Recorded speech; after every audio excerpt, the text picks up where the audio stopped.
Praise Lord, హల్లెలూయా. దేవుని నామానికి మహిమ కలుగును గాక. కూడి వచ్చిన దేవుని బిడ్డలకు, దైవజనుల కుటుంబానికి మరి ప్రత్యేకమైన వందనాలు తెలియజేసుకుంటూ, దేవుడు మనకిచ్చిన నూతనమైన దినాన్ని బట్టి మనం ఆయన స్తుతిస్తూ ఆరాధిస్తూ ఉంటున్నాం. 24వ కృతజ్ఞత కూడికలో దేవుడు అద్భుత రీతిగా మనం నడిపిస్తున్న విధానం, మన జీవితాల్లో ఆయన చేస్తున్న మేళ్లు ఉపకారాలను తలుచుకుంటూ అనుదినం కూడా ఆయనకి ఎంతైనా రుణస్థులం. మనం ఇక రాత్రికాల సమయంలో 1-2 కీర్తన ద్వారా దేవుని నామాన్ని కనపరుచుకొని మరి ఇక దేవుడు మన కోసం ఏ వాక్యం సిద్ధపరిచాడో వాక్యం కొరకు సిద్ధపడదాం. హల్లెలూయా, స్తోత్రం స్తోత్రం.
హల్లెలూయా స్తోత్రం.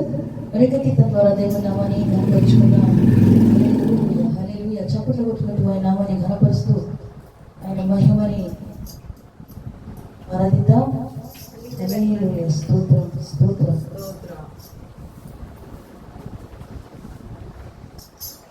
Praise Lord. హల్లెలూయా. ముఖ దర్శనం చాలయ్యా నాకు, నీ ముఖ దర్శనం చాలయ్యా, ముఖ దర్శనం చాలయ్యా నాకు, నీ ముఖ దర్శనం చాలయ్యా. సమీపించని తేజస్సులో నివసించు నా దైవమా, సమీపించని తేజస్సులో నివసించు నా దైవమా, నీ ముఖ దర్శనం చాలయ్యా. యేసయ్యా యేసయ్యా యేసయ్యా యేసయ్యా యేసయ్యా యేసయ్యా యేసయ్యా యేసయ్యా, ముఖ దర్శనం చాలయ్యా నాకు, నీ ముఖ దర్శనం చాలయ్యా, ముఖ దర్శనం చాలయ్యా నాకు, నీ ముఖ దర్శనం చాలయ్యా. అన్నపానములు మరచి నీతో గడుపుట పరలోకానుభవమే నాకది ఉన్నత భాగ్యమే. అన్నపానములు మరచి నీతో గడుపుట పరలోకానుభవమే నాకది ఉన్నత భాగ్యమే. యేసయ్యా యేసయ్యా యేసయ్యా యేసయ్యా, అందరూ పాడదాం. యేసయ్యా యేసయ్యా యేసయ్యా యేసయ్యా, ముఖ దర్శనం చాలయ్యా నాకు, నీ ముఖ దర్శనం చాలయ్యా, ముఖ దర్శనం చాలయ్యా నాకు, నీ ముఖ దర్శనం చాలయ్యా.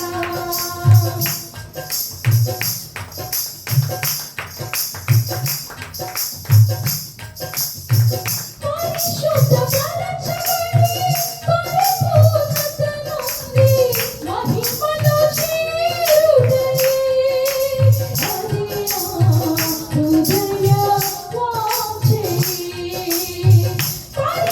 పరిశుద్ధపరచబడి పరిపూర్ణత నుండి మహిమలో చేరుటయే అది నా హృదయ వాంఛయే.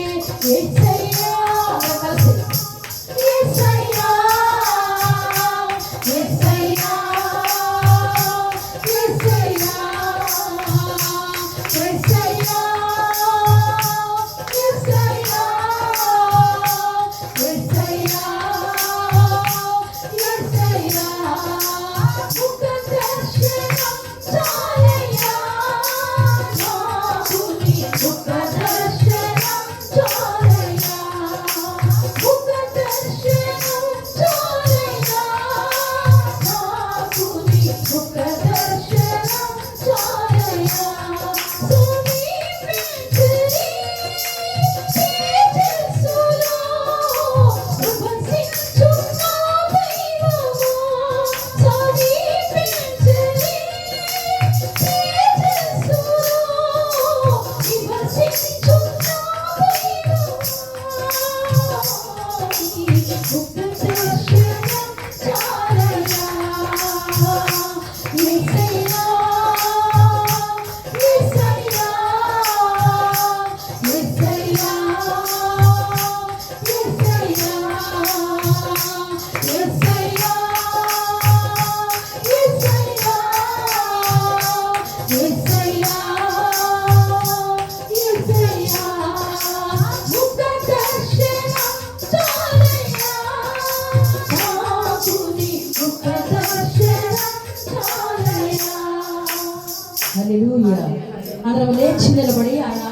చూసుకుందాం.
స్తోత్రం స్తోత్రం.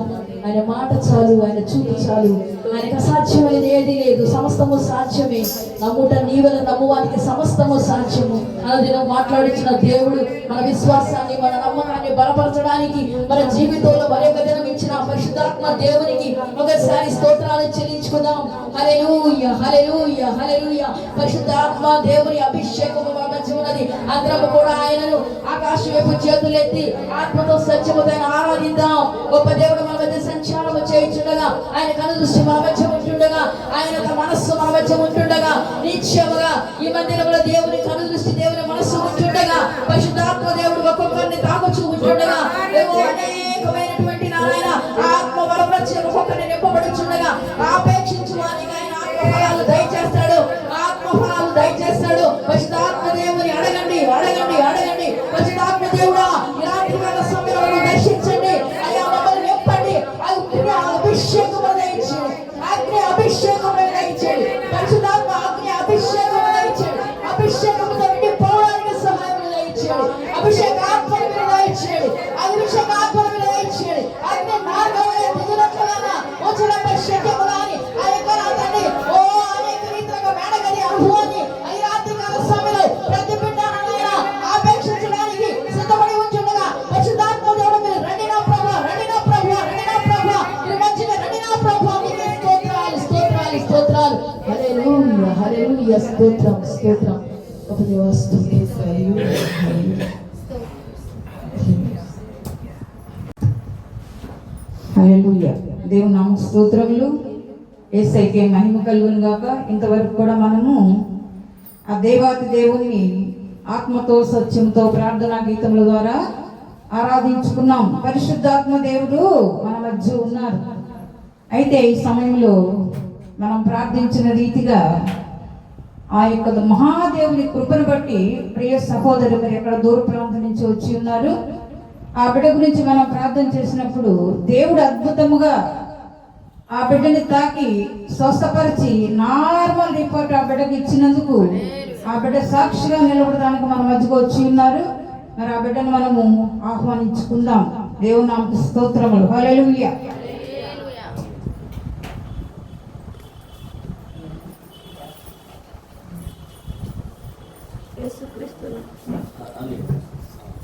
యేసుక్రీస్తు నామమున అందరికీ శుభవందనాలు.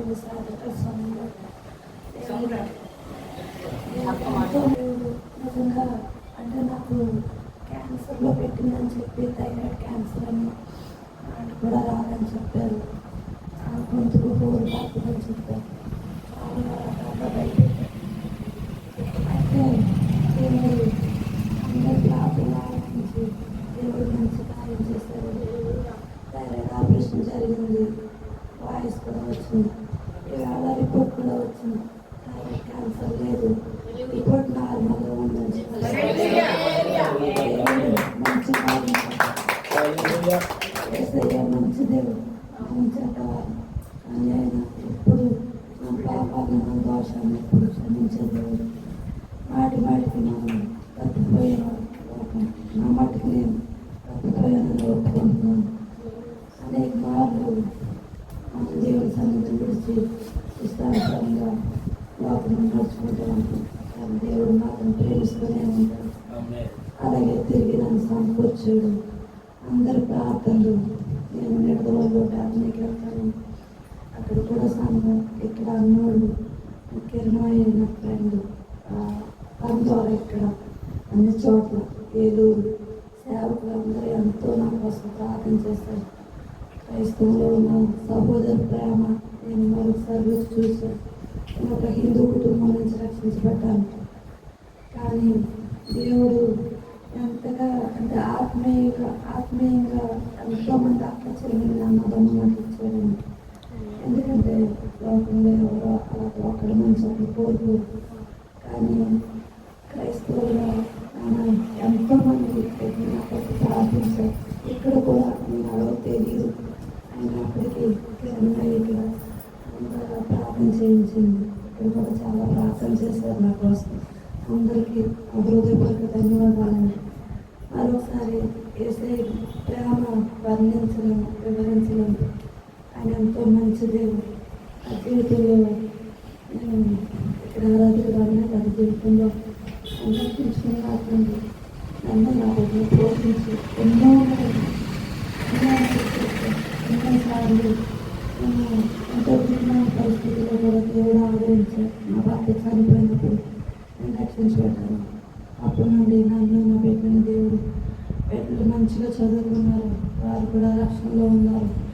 నన్ను కూడా ఇంతవరకు దేవుడు ఎంతో కృపలో భద్రపరచుకొని ఎన్నో మేలు చేస్తారు. మా కుటుంబంలో నేను రక్షించబడ్డాను. కానీ కొన్నిసార్లు బాగున్నప్పుడు మనం కొన్నిసార్లు తప్పుకుంటూ ఉంటాం. అలాగే నేను కూడా దేవుని మందిరానికి వెళ్ళినా కూడా కొన్నిసార్లు దృష్టి పెట్టలేము. అంటే కొన్నిసార్లు మనం బాగున్నప్పుడు అంటే దేవుని నిర్లక్ష్యం చేస్తాం. కానీ దేవుడు ఎప్పుడు విడిచిపెట్టలేదు. దేవుడు నిజంగా నా జీవితంలో నేనైతే చాలా ఏడ్చానండి. పెళ్ళికి ఇంకా పెళ్ళి కాలేదు, అంటే ఏమైపోతామో ఏంటో ఎంతో బాగా ఎంత వాక్యం చదువుతున్నప్పుడు దేవుడు నేను ఏర్పరచుకున్నానని నేను తోడు. నేను యెషయా 58:17 ద్వారా నాకు ఆపరేషన్ ముందు రోజు దేవుడు మాట్లాడారు. నేను వారి ప్రవర్తన చూసి నేను వారిని స్వస్థపరుస్తాను. దేవుడు అలా ఎన్నో వాగ్దానాల ద్వారా నన్ను బలపరిచాడు. కిరణమయ్య అన్న ద్వారా ప్రార్థన చేయించినప్పుడు కూడా ఎంత ప్రేమ నేను అనుకున్నాను. క్రీస్తు ప్రేమ, నాన్న దేవుని ప్రేమ ఆయన బిడ్డల ద్వారా నాకు ఎంతో గొప్పగా ఆయన చూపించాడు. ఎందుకంటే మన కుటుంబంలో ఎవరు మన కొరకు ఆలోచించలేదు, కానీ సంఘం మన కొరకు ఎంతగానో ఆలోచించి ప్రార్థిస్తారు. కాబట్టి సంఘంలో ఎప్పుడు మనం విశ్వాసంతో సంఘంలో నిజంగా సహోదరులకు ఎంతో ప్రేమ ఐక్యత కలిగి ఉండాలి. అది ఎంతో మనోహరమైన కీర్తనలో ఉన్నట్లుగా నిజంగానే నేను ఆ ప్రేమను రుచి చూశాను. దేవుని ప్రేమ ఎందుకంటే నిజంగా చాలా భయపడతాను. రాత్రి ఎంతో ఏడ్చాను, ఎన్నో రాత్రులు ఏడుస్తూ మా పిల్లలు నాకు క్యాన్సర్ ఉన్నట్టుగా వచ్చింది అని అంటే ఆ రాత్రి మా పిల్లలు ముగ్గురు నేను వాక్యం చదువుకుని ప్రార్థన చేసుకుంటుంటే మా పిల్లలు నాకు ఫోన్ చేస్తారు, అమ్మాయి ఏడుస్తున్నావా లేదా ప్రార్థన చేసుకుంటున్నాను. ఎంత విశ్వాసంగా మా పిల్లలు ఏడుస్తుంటే నేను చాలా బాధపడ్డాను. కానీ మా పిల్లలు కూడా ఎంతో భయపడ్డారు నా కోసం. ఈ రోజు వరకు రిపోర్ట్ వచ్చేంతవరకు చాలా భయపడ్డారు. కానీ దేవుడు అద్భుత రీతిగా ఈవేళ నా దగ్గరికి వెళ్ళినప్పుడు నవ్వుతుంటారు నా మనసులో. మంచి రిపోర్ట్ ఇచ్చారు, ఏమీ లేదు, ఆ థైరాయిడ్ టాబ్లెట్ ఒకటి వాడటం సరిపోతుంది, ఇక్కడ కూడా అవసరం లేదని చెప్పాను. దేవుడు నా పక్షంగా నిజంగా మీ అందరూ ప్రార్థన ఆలకించి దేవుడు స్వస్థపరిచినందుకు హృదయపూర్వకం మీ అందరికీ నాకు ప్రార్థించినందుకు మీ అందరికీ నా హృదయపూర్వక ధన్యవాదాలు. దేవుడు మనందరం ధన్యవాదాలు తెలుపుకుంటూ దేవునికి కృతజ్ఞతలు చెల్లిస్తున్నాను. మహిమ కలుగును గాక. మీ అందరికీ వందనాలండి. మనం దేవుడిని ఎంతగానో పాటల ద్వారా దేవుడిని స్తుతించాము. యేసయ్యకి మహిమ కలుగును గాక. అట్లాగే బిడ్డ నిడతవోలు నుండి హాస్పిటల్లో ఉన్నప్పుడు చిట్టి చెప్పింది, మామయ్య నా మంచి ఫ్రెండ్, మంచి విశ్వాసరాలు ఇట్లా ఉంది మామయ్య అని. మనం దేవుడిని యథార్థంగా నేను సంఘం తరఫున మనందరం కూడా ప్రార్థన చేసామమ్మా. దేవుడు అద్భుతమైన రీతిలో బిడ్డని స్వస్థపరిచాడు. యేసయ్యకి మహిమ కలుగును గాక. ఆయన గొప్ప దేవుడమ్మా, ఆయన నమ్మితే చాలు, నన్ను నమ్మితే నా మహిమను చూస్తారన్నాడు. నేను ఇదే టైంలో నేను వాక్యం చెప్పలేకపోయా. అపవాది నా నోరు కట్టేస్తానికి వాడు 100 విధాలు ప్రయత్నించాడు. కానీ నా దేవుడు గొప్పవాడు కనుక వాడి క్రియలు మన దగ్గర పనిచేయండి. నేను నాకు గుర్తు కూడా రాను. ఏమో వచ్చిందా? మనం ప్రార్థన చేస్తే ఏదైనా సరే విజయమే. అందుకని మనం పరిపూర్ణ విశ్వాసంతో ఉండాలి. అలాగే మనం 2 మాటలు చెప్పుకొని వాక్యంలోకి వెళ్తాం. 2 మాటలు అంటే నేను రోజు చెప్తున్నది, మనం అసలు ఈ కృతజ్ఞత కూడిక ఎందుకు పెట్టుకుంటాం? దేవుడు నాకు చూపించాడు, పెద్ద మందిరం కట్టి అందరినీ పిలిచి నన్ను పిలిచారు. నేను వెళ్ళి ఎక్కడో లాస్ట్లో కూర్చున్నా. ఎందుకంటే వచ్చిన వారంతా కూడా మహా గనులైన వారు వచ్చారు. నాకేమీ లేదు, నేను ఎక్కడో లాస్ట్లో కూర్చున్నా, భోజనం చేశాను, చేతులు కట్టుకుంటున్నా. యేసయ్య నా దగ్గరకు వచ్చాడు. నానా అన్నాడు, అయ్యా యేసయ్య ఏంటి తండ్రి అన్న. నీ చేతులు పెట్టాను. చేతులు పెడితే మందిరం తాళాలి. ఏంటన్నా ఈ తాళాలన్నా? అయ్యా ఈ మందిరం నేను నీకోసమే కడిగా అన్నాడు. నాన్న నాకేమొచ్చు, ఎంతోమంది పెద్ద పెద్ద సేవకులు ఉన్నారు, ఎన్నాళ్ళ నుండో చేస్తున్న వాళ్ళు ఉన్నారు, నాకు కనీసం ఏం మాట్లాడటం వచ్చుదానా అన్న. నేనున్నాను, అది నీకోసమే నేను కట్టేయాలని. యేసయ్య నాకు ఏ స్థలం అయితే చూపించాడో నేను అదే స్థలాన్ని బేరం చేసి ఉన్నానండి. ఆశ్చర్యకార్యం ఏంటో చెప్పనా, ₹1 లేకుండా బేరం చేసేది. కారణం ఏంటో చెప్పనా, నాకు చూపించిన దేవుడు మీతో కూడా మాట్లాడతాడు. మీతో మాట్లాడిన ప్రతి ఒక్కరు మాత్రమే ఆ మందిరానికి సహాయం చేయండి. అందరూ అవసరం లేదు. నేను కూడా ఎవరితో చెప్పటల్లా, అయ్యా నేను ఇలా మందిరం కడుతున్నాను, మీ సహాయం నాకు కావాలి అని నేను అలా ఎవరిని అడగట్లా. కారణం ఏమనగా మన దేవుడు సర్వశక్తి కలిగిన దేవుడు, సర్వము చేయగలిగిన దేవుడు, నాకు చూపించిన దేవుడు. నాకు ఎవరైతే సహాయం చేయాలనుకుంటున్నారో మందిరానికి వాళ్ళతో వెళ్ళి మాట్లాడతాడు. పరిపూర్ణ విశ్వాసం అంటే దేనికంటే మందిరం కడతాం అనేది 1 లక్ష 2 లక్షలతో అయ్యేది కాదు. ఈ రోజున మందిరం కట్టాలి అంటే కోట్ల రూపాయలు కావాలి. మనం వరకు వెళ్ళి ఎవరైనా నోరు తెరిచి అడిగేమనుకోండి, మీ దేవుడు అంత గొప్ప అంటారుగా, ఆయన ఎవడా అనే వాళ్ళు కూడా ఉంటారు. అందుకే నేనేం మాట్లాడుతున్నానంటే మన దేవుడు గొప్ప దేవుడు. ఈ సందేశం విన్న ఎవరో హృదయంలో అయినా దేవుడు ప్రేరేపణ కలిగి ఈ మందిరానికి నేను సహాయం చేయాలి అని దేవుడు మాట్లాడిన వాళ్ళు మాత్రమే మందిరానికి సహాయం చేయమని అడుగుతున్నానండి. లేని వారు ఇంకోటి అడుగుతున్నారు. ఈ సందేశం ఉన్న ప్రతి ఒక్కరిని బలమైన విశ్వాసంతో ప్రార్థన చేయమని అడుగుతున్నాను. ఎందుకంటే డబ్బుల కన్నా కూడా మనకి చాలా ముఖ్యమైనది ప్రార్థన ఉంది కనుక ప్రార్థన చేయండి. అయ్యా ఈ బిడ్డ ఈ విధంగా చెప్పి ఉన్నాడు, నాయన మా ప్రార్థన సహాయం నువ్వు అంగీకరిస్తున్నావు తండ్రి అని ప్రతి బిడ్డ ప్రార్థన చేయమని నేను అడుగుతున్నానండి. దేనికంటే మన దేవుడు నమ్మదగిన దేవుడు, అద్భుతాలు చేసే దేవుడు, ఆశ్చర్య కార్యాలు చేసే దేవుడు, సర్వము కూడా మన దేవుళ్ళలోనే ఉన్నాయని మనం నమ్మాలి. దేనికంటే మన దేవుడు అంత గొప్పవాడండి. మనం వాక్య భాగంలోకి వెళ్దాం. ఈ రోజు అంశం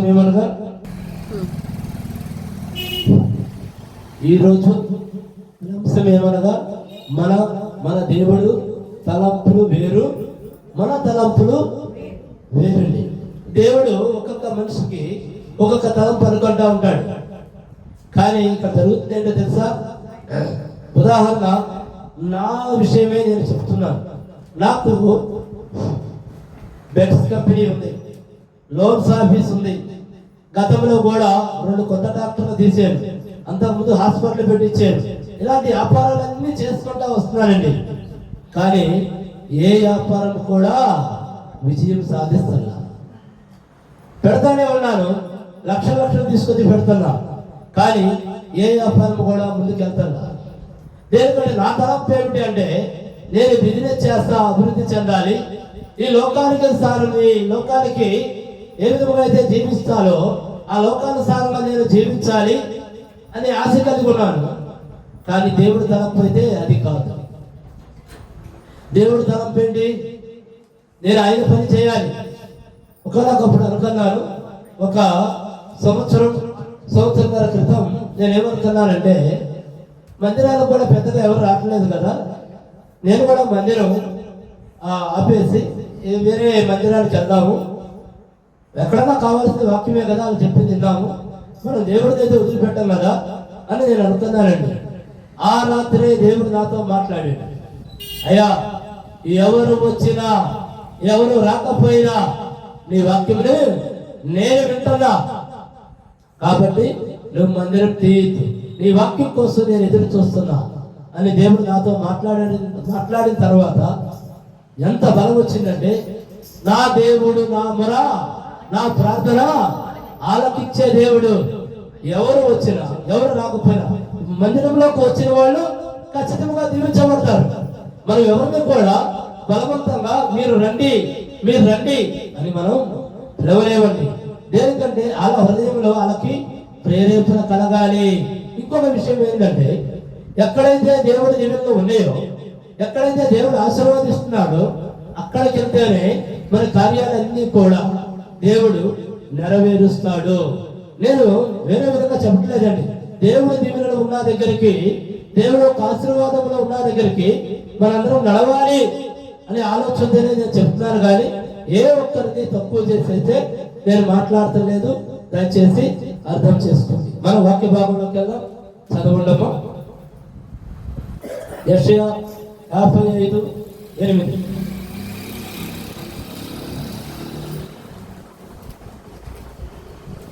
యాభై 55వ అధ్యాయము 8వ వచనం చదవండి. నా తలంపులు ఏముంటున్నాడండి? నా తలంపులు మీ తలంపులు వంటివి కావు. చదవండి.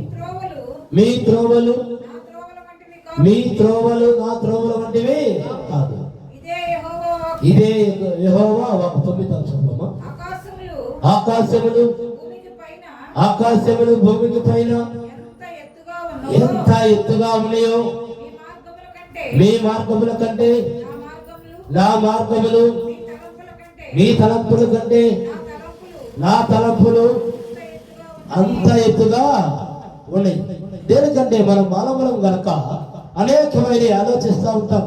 దేనికంటే చాలా మంది వీళ్ళు ఏమైతే ఆలోచిస్తున్నారో ఇలా తలంపుల ప్రకారం వీళ్ళు చేస్తూ ఉంటారు. కానీ అక్కడ దేవుడి చిత్తం వేరుగా ఉంది గనక నువ్వు ఏది చేసినా ఫలించినప్పుడు నువ్వు దేవుడికి దూరం అవుతున్నావండి. దయచేసి ఆ పని చేయవద్దు. ఒక్క నిమిషం జ్ఞానము కలిగి ఆలోచించేయండి. ఎందుకని నేను చేసే ప్రతి పని నాకు కాటం లేదు. అపవాది వెంటనే నేను జ్వరమని ఏం చేస్తాడు తెలుసా? నీ మొర దేవుడు ఆలకిస్తలేదా, ఎందుకు నువ్వు ప్రార్థన చేస్తావు అని వెంటనే ఆలోచన రావడంలోనే వీళ్ళు ఏం చేస్తారు తెలుసా? పక్కన మందిరానికి వెళ్ళేవాళ్ళు ఆగిపోతారు, బైబిల్ చదివేవాళ్ళు ఆగిపోతారు, ప్రార్థన చేసేవాళ్ళు ఆగిపోతారు. ఎందుకని? దేవుడు మన తలంపులు ఆయన తలంపులు వేరుగా ఉన్నాయి. నా జీవితము ఆయన చిత్త ప్రకారం నడిపిస్తాడు అనే ఆలోచన అపవాది మిమ్మల్ని అక్కడ దాకా వెళ్ళనివ్వదు. దేనికి? అక్కడ దాకా వెళ్తే అపవాది మన కాళ్ళ కింద ఉండాలి. అపవాది ఫలించదు. అపవాది ఫలించదంటే ఏం చేసిందండి? చాలా మందికి ఇప్పుడు ఉదాహరణకి ఒక బిజినెస్ ఉంది, ఆ బిజినెస్ రన్ అవ్వట్లేదు. అతనికి ఏమని ఆలోచన తీసుకొచ్చిందో తెలుసా అండి? నువ్వు ఇంత పెట్టుబడి పెట్టావు, అప్పులు తీసుకొచ్చావు, కానీ నీకు బిజినెస్ నడుస్తలా. ఏడి నీ దేవుడు? ఏడి నీ ప్రార్థన? ఏది? నువ్వు డైలీ వారం మందిరానికి వెళ్తావు కదా, ఏం ఆలకిస్తున్నాడు? నువ్వు డైలీ ప్రార్థన చేసుకుంటావుగా, ఏం ఆలకిస్తున్నాడు? ఎందుకయ్యా నీకు ప్రార్థన? శుభ్రంగా ఏంటి లోకానుసారం బతుకు అని బోధిస్తూ ఉండిద్దండి. అది చెడ్డ దురాత్మ, చెడ్డ ఆలోచన. మనం ఏం చేయాలి అంటే వెంటనే ప్రార్థన చేసి, ప్రార్థన ఎలా చేయాలి అంటే ప్రార్థన చేస్తున్నప్పుడు మన ఎదురు యేసయ్య ఉన్నాడు, మనతో ఇంకా ఈ లోకానికి మనకి సంబంధం లేదు. దయచేసి ప్రార్థన నేర్చుకోండి. ఇది విశ్వాసం కలిగిన ప్రార్థన అండి. మన ప్రార్థన చేసుకున్నప్పుడు మన చుట్టూ ఉన్న మన స్నేహితులు, మన బంధువులు లేదా మన పిల్లలు ఎవరు కూడా మనకి జ్ఞాపకం రాకూడదు. ఎందుకనగా మనం దేవుడితోనే మాట్లాడుతున్నాం. కానీ అపవాది ఏం చేసిందో తెలుసా? నీ మనసు ఏకాగ్రతని చెడగొడతానికి నువ్వు ప్రార్థన చేస్తున్నప్పుడు 100 ఆలోచనలని నీ ముందు అలా ఒక సినిమా లాగా చూపెడతా ఉంటుందండి. అలా జరిగింది అంటే మీరు వెంటనే ఒక చిన్న ప్రార్థన చేయండి మనసులో. యేసయ్య, ఈ ఆలోచన తీసుకొచ్చే దురాత్మని నువ్వు బంధించు తండ్రి, నాకు నీ ప్రార్థనకి ఆటంకపరుస్తుంది అని మీరు గనక చేయగలిగితే మీకు ఆ ఆలోచన రావండి. దేనికంటే ఇది ప్రతి ఒక్కళ్ళకి జనరల్ గా జరిగేది నేను చెప్తున్నాను. ఒక మంచి విశ్వాసంతో మనం ప్రార్థన చేయాలనుకుంటాం, ప్రార్థన జరుగుతూనే ఉంటుంది, ఒక పక్క రీల్ తిరుగుతూనే ఉంటుంది. ఈ రీల్ తిరిగేది అపవాది క్రియ అని దయచేసి గమనించండి. దేనికంటే అపవాది క్రియలు కుయుక్తంగా ఉంటాయండి. అసలు మీకు అర్థం కాదు. వాడు చేసే పనులన్నీ కూడా మనకి అర్థం కాకుండా చేస్తాడు. కానీ అక్కడ దేవుడు తలంపు ఏంటి? నీకు ఆయన మార్గంలో కనుక తీసుకెళ్తే అత్యున్నతమైన స్థానాలకు తీసుకెళ్ళాలి అని ఆయన తలంపు. నీ తలంపు ఏంటి? ఈ లోకానుసారం బతికి ఈ లోకపు ధనం సంపాదించుకోవాలి, ఒకరి కన్నా కూడా నేను ఎక్కువగా ఉండాలి అనేది నీ తలంపు. కానీ ఈ లోకము తలంపు అది నీకు ఎంతవరకు ఉంటుంది? మనం చూస్తుండగా మన కళ్ళ ముందు ఎంతో మంది చనిపోయి ఉన్నారు, కోటాను కోట్లకు పడగలెత్తిన వారు ఉన్నారు, వాళ్ళకి ఎంత వస్తుందో వాళ్ళకే తెలియని వారు ఉన్నారు, మహా గొప్ప గొప్ప రాజకీయ నాయకులు ఉన్నారు. ఎవరైనా సరే మరణించకుండా ఉన్నారా? దాన్ని ఎవరూ తప్పించుకోలేమని. మనం తప్పించుకోవాలి అంటే మనం మన ఆలోచన ఎలా ఉండాలి అంటే దేవుడి మీద ఆనుకొని ఉండాలి. యేసయ్య నీ తలంపు ఏమైందో, యేసయ్యా నీ చిత్తం ఏమైందో.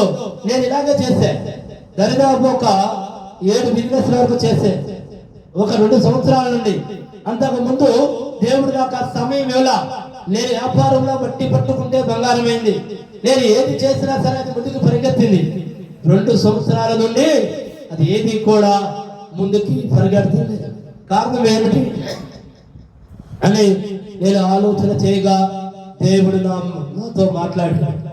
ఇక నీ టైం అయిపోయింది, నువ్వు ఎన్ని చేసుకోవాలో అన్ని చేసుకున్నావు, ఇది నా టైం. ఇక నువ్వు ఇక్కడ నుండి నా పని చేయాలి అని దేవుడు మాట్లాడాడు.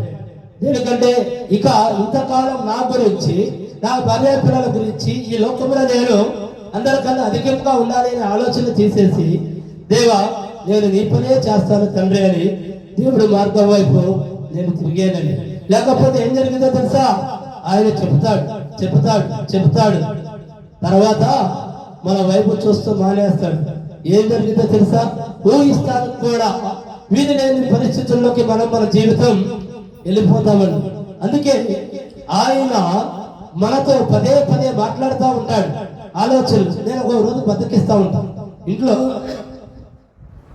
3 గంటలకి చిన్నపిల్లల కనుక మనం లేపుతా ఉంటామే, ఆ విధముగా యేసయ్య మెలకు తెప్పిస్తూ ఉంటాం. నేను ఇడిదిరిగి అటు ఇటు పొరలాడుతూ ఉంటా. కానీ దేవుడు హృదయం గట్టించింది. దేవుడు నిన్ను వచ్చి లేపుతున్నాడు, నువ్వు లే, బైబిల్ చదువు అని. వెంటనే దేవా తప్పైపోయింది తండ్రి అని లేచి వచ్చి బైబిల్ చదువుతాను. అలా దేవుడు అంటే డైరెక్ట్ గా వచ్చి మాట్లాడండి. మీకు నిద్ర పడతలేదు, 3 గంటల దాటిన తర్వాత మీకు నిద్ర పడకపోతే ఒక్కటి గమనించాలి మనం. దేవుడు నన్ను తన వాక్యం చదివిస్తాం కోసం, బలపడటం కోసం నన్ను లేపుచున్నాడు. యేసయ్యకి మహిమ కలుగును గాక అని మనం అలా ఆలకించాలి తప్ప ఏంటి అసలు నాకు నిద్ర పడతలేదు అని దయచేసి మీరు వేరే విధముగా ఆలోచన చేయకండి. 3 గంటల తర్వాత మీకు నిద్ర పడతలేదు అంటే 3 గంటల కాడ నుండి 6 గంటల వరకు దేవదూతలు ఒక టైం అండి. అంటే దేవదూతలు లేపుతున్నారు. అట్లా అందరూ లేపరండి. వాళ్ళకి ఇష్టమైన బిడ్డలనే, వాళ్ళతో నడవాలి, వాళ్ళతో సేవ చేపించాలి, వాళ్ళతో ఈ పనులు చేపించాలి అనుకున్న వాళ్ళని మాత్రమే వాళ్ళు అలా లేపుతా ఉంటారు. మనం ఆ సమయంలో లెగవాలి, దేవుడి వాక్యం చదవాలి, మోకరించి ప్రార్థన చేయాలి. అప్పుడే మనం ఆయన తలంపులు నెరవేర్చడానికి సిద్ధముగా ఉంటుంది. ఇంకోసారి చదువమ్మా. నా తలంపులు మీ తలంపుల వంటివి కాదు. ఒక్క నిమిషం. ఇప్పుడు ఆయన తలంపుల్లో నేను వెళ్తున్నా, కానీ దేవుడు ఒక చిన్న విషయం చెప్తున్నా. దరిదాపు 2 సంవత్సరాల నుండి ఎలాంటి ఆదాయం లేదు, కానీ నేను ఇంత కూడా బాధపడతలేదండి. ఆవగింజంత కూడా బాధపడుతున్నా. ఎందుకో తెలుసా? నా దేవుడి పైన పరిపూర్ణ విశ్వాసం. రెప్పపాటు సమయంలో అద్భుతాలు కురిపించగలిగిన దేవుడు. ఎందుకంటే అంత గొప్ప దేవుడు అండి. అదే వేరే అయితే బాధపడతారు. ఒక్క నెలకు వచ్చి నేను 2 లక్షల EMI కట్టాలి, అయినా సరే నా దేవుడు అద్భుతాలు చేసిన దేవుడు నా జీవితంలో అని పరిపూర్ణ విశ్వాసం. దేనికంటే మన విశ్వాసం చాలా గట్టిదై ఉండాలి. ఆయన వైపే చూడాలి. ఆయన తలంపు ఏమని ఉందంటే, ఇప్పుడు చెప్తున్నా, మన అంతకు ముందు only ministry Jesus power touch ministries, దాన్ని చారిటబుల్ ట్రస్ట్ గా చేసాడండి. చేసి దానికి అన్లిమిటెడ్ ఎంతో తెలుసా అండి? 1,00,000 కోట్లు మన ట్రస్ట్ రావచ్చు. నేను ఎంత వచ్చినా సరే నిర్దాక్షిణంగా దేవుడి కార్యాలకే వాడాలని నేను నిర్ణయించుకున్నా. దేనికంటే ఆయన నా హృదయాన్ని చూసి నాకు ఇచ్చాడని. ఎంతైనా సరే డిపాజిట్ చేయొచ్చు. నా పర్సనల్ అకౌంట్ కెపాసిటీ నాకేం లేదండి. అది దేవుడి అకౌంట్, ట్రస్ట్ అనగా దేవుడి అకౌంట్. ఆయన అకౌంట్ లో ఎన్ని డబ్బులు వచ్చినా అంత ధారాళముగా నేను ఆయన సేవ, ఆయన నామంలో మనం అనేకమైన చర్చిలు కట్టియాలని, ఆయన నామంలో అనేకమైన బైబిల్ ట్రైనింగ్ స్కూల్స్ కాలేజీలు కట్టియాలని, అనాథ పిల్లలకి అనాథాశ్రయాలు కట్టియాలని, వృద్ధాశ్రయములు కట్టియాలని, వృద్ధులకి వికలాంగుల ఆశ్రయాలు కట్టియాలని ఒక తలంపు కాదండి. ఈ తలంపులు కూడా నాకు అన్ని ఆయనే తీసుకొచ్చాడు. అట్లాగే స్కూల్ కట్టియాలని, స్కూల్స్ కాలేజీలు కట్టియాలని, హాస్పిటల్స్ కట్టియాలని. బయట రూపాయి అవుతుంది అనుకోమ్మా, మన దాంట్లో కేవలం ఆ స్టాఫ్ శాలరీల వరకే బయట రూపాయి అయితే 10 పైసలు తీసుకోవడం జరిగింది. ఆ ఆపరేషన్కి వచ్చి హాస్పిటల్లో 10 లక్షలు ఖర్చు అయితే మన హాస్పిటల్లో మనం కట్టబోయే దాంట్లో 1,00,000 ఖర్చు. ఇలాంటి తలంపులు ఎన్నో నాకు దేవుడు ఆలోచింపజేసి దానికి కావాల్సిన మొత్తం కూడా అన్ని దేవుడు సమకూర్చాడు. దేనికంటే ఇది దేవుడి తలంపు. నా తలంపు ఏమని ఉందంటే, వ్యాపారాలు చేసుకున్నాం, అందరికన్నా మనము కూడా ఒక స్థాయిలో ఉన్నాం, మనము కూడా బిల్డింగ్ల మీద బిల్డింగ్లు కడదాం అని దేవుడు నాతో మాట్లాడక ముందు ఉన్న తలంపు, దేవుడు నాతో మాట్లాడిన తర్వాత ఉన్న తలంపు ఇది. ప్రతి ఒక్క గ్రామానికి ప్రతిరోజు వెళ్ళాలి, బాగా లేని వారిని, డబ్బులు లేని వారిని వాళ్ళందరికీ సేవలు చేయాలి. మన దాంట్లో మన ట్రస్ట్ లో కనీసం 10,000 మందికి మనం ఉద్యోగాలు ఇవ్వాలి, అనేక మందిని బ్రతికించాలి ఆయన నామంలో. ఇది దేవుడు తలంపు. నా తలంపులైతే కాదు. నేను అడిగా, నా దగ్గర ఏమీ లేవు కదా తండ్రి, నేను కాదు కదా ట్రస్ట్. దేవుడు ఆయన అకౌంట్ కి ఆయనే వేసుకుంటాడు. ఆయన కార్యాలు చేపిస్తానికి ఆయన నా హృదయం చూశాడు. నాది స్వతపూర్వకమైన మనసు కాదు. దేనికంటే మంది కనుక ఒక చిన్న ఉదాహరణ చెప్తున్నా, నాది స్వతపూర్వకమైన మనసు కనుకైతే ఇవాళకి 25 రోజులేమో, 24 రోజులు, 24 రోజుల్లో కూడా మనం స్టార్ట్ చేసిన దగ్గర నుండి కూడా ప్రేమ విందు జరుపుతానే ఉన్నాం. మధ్యలో ఒక 2-3 దేవుడు ప్రేమను బట్టి ఇచ్చాడు, కానీ ఇది మాత్రం ఆగనీయకుండా దేవుడు సాగిస్తానే ఉన్నాడు. అయ్యో నాకు ఆదాయం లేదు, ఈ 1000 రూపాయలు ఉంటాయి, ఈ 2000 ఉంటాయి, నాకు వేరే దానికి వస్తాయి అనే ఆలోచనే నాకు లేదండి. దేనికో తెలుసా, ఆయన గొప్ప దేవుడు. నేనేం చేస్తున్నానో నా దేవుడికి తెలుసు, నా మనసేంటో నా దేవుడికి తెలుసు. అందుకే ఆయన తలంపు ఆయన సేవ చేస్తానికి నన్ను తిప్పుకుందండి. ఎందుకంటే అంతకుముందు ఏ విధముగా ఉండేది అంటే మనుషుల యొక్క ప్రభావం ఎలా ఉంటుంది అనేది ఒక చిన్న రిఫరెన్స్ ఇక్కడ చెప్పుకుందాం. యెషయా 55:7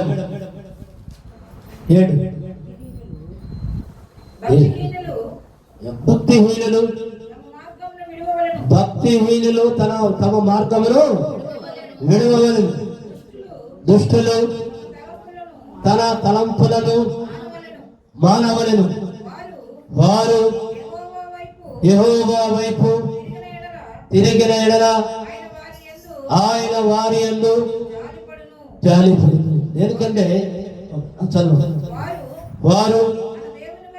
వారు మన దేవుడి వైపు తిరిగిన ఎడల ఆయన బహుగా క్షమించును. అంటే ఎలాంటి పాపాలు చేసి ఉన్నా సరే ఆయనలోకి వస్తే ఏముంది, క్షమాపణ ఉందండి బహుగా. అయ్యో నా బిడ్డ రా, నేను నీకోసమే ఎదురు చూస్తున్నా. అలాగేనండి, నేను నా గత జీవితం అనేకమైన పాపాలు చేశాను, దేవుడికి వ్యతిరేకంగా బతికే, దైవ దూషణ చేశా, చాలా విధాలుగా వేసాను, మాట్లాడాను. కానీ ఆయన నన్ను ఎంతగా ప్రేమించాడు, బహుగా ప్రేమించాడండి. అందుకే ఎవరైనా సరే తన హృదయాన్ని మార్చుకుంటే దేవుడు నేను నిన్ను ప్రేమిస్తాను, క్షమిస్తాను అని మనతో మాట్లాడుచున్నారు. దేనికంటే మన మనుషులం, మనం ఏమీ చేయం, అది యేసయ్యకి తెలుసు. చేసేదంతా ఎవరో చెప్పండి, అపవాదిని హృదయంలో జ్వరపడుతుంది. మనం దేవుడి పిల్లలం అని ఎందుకంటారు అంటే, దేవుడు మనల్ని సృష్టించినప్పుడు మనలో ఏ పాపము లేదు. ఉందా? పాపం ఎక్కడ మొదలైంది? అపవాది వల్ల మొదలైంది. అందుకే దేవుడు మనల్ని ప్రతి విషయంలో కూడా నేను నిన్ను క్షమిస్తా అంటానికి కారణం ఏమంటే ఇదే, నువ్వు చేయలా, ప్రేరేపించబడింది. వాడు వచ్చి నీతో ఆ తప్పు చేపించాడు, వాడు నీతో ఆ తప్పు చేపించాడు కాబట్టి నేను నిన్ను శిక్షించను. ఎందుకు? దేవుడు కనుక శిక్షిస్తే దేవుడు బిడ్డలు నష్టపోతారు, అపవాదిగాడు ఆనందముగా ఉంటాడు. అందుకే అపవాదిని చంపక పెట్టి కొట్టినట్లుగా మన దేవుడు మనల్ని ప్రేమించి దగ్గరికి లాక్కొని జాలిపడుచున్నాడు. అంటే ఒరే ఆ తప్పు చేసి నువ్వు బిడ్డ మంచోడు. మనం అంటా ఉంటాం, ఏమంటే మీ పిల్లాడు నాకు చేస్తున్నాడండి అంటే ఏమంటాం? మా అబ్బాయి చాలా మంచోడండి, మా అబ్బాయి ఎందుకు చేస్తాడు అంటామా? అలాగే దేవుడు కూడా మనల్ని నా కొడుకు చాలా మంచివాడు, వాడు చెడగొట్టింది నువ్వే, వాడితో పాపాలు చేపించింది నువ్వే, వాడితో తప్పులు చేపించింది నువ్వే, వాడితో అక్రమాలు చేపించింది నువ్వే, వాడిని గుండగా చేసింది నువ్వే, వాడిని దోషగా చేసింది నువ్వే. నా బిడ్డ అలాంటి వాడు కాదు నానా, నా వైపు తిరుగు, నేను నిన్ను బహుగా క్షమిస్తాను, బహుగా ప్రేమిస్తాను.